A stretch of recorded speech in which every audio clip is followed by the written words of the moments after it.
Rojeka pîroze li dexwan. Zehmetiyên rêk û keşihewayê sar û baranî. Nabine rêgêr bo gihiştin bi armancê. Jin û zelam, genc û pîr bi kom berev kenîseyê diçin bo nivêjê. Xoşiya vê rojê, bilind û nizmiyên çay li bîra vê pîrejna heftê salî bidîne.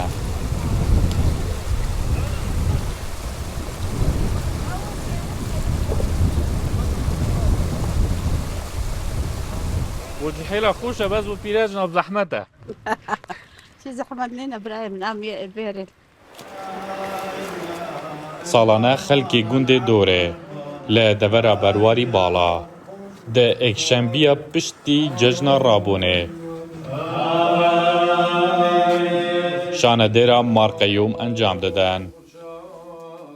هندي امشن هرده هندي امشن بوشي بوشي افا ديانته وافا وقت قشا بيجت امزان تشد بيجت شهي الكتابة شهي دانايا شاوهاتي اف اويديش جنوب افريقيا مارقيوما Dêra Marqeyûm dikevîte bilindahiya çay bi dûriya nêzîkî 2 kilometran li gundê Dûrê.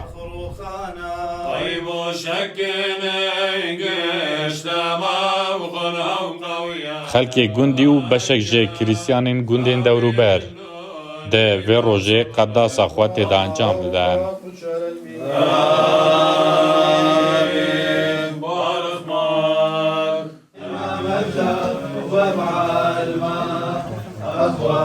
Rûberekî biçîk heye, lê mêjûya wê bo kirîsyanên deverê ginekiyeka mezin heye.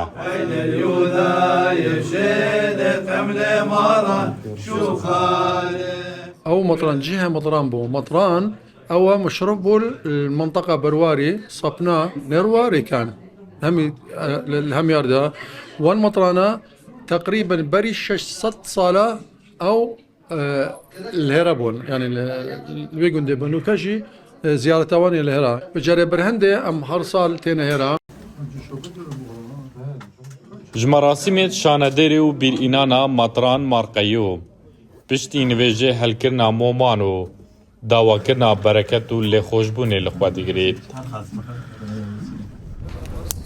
Hêkşikandin jî beşekê diye.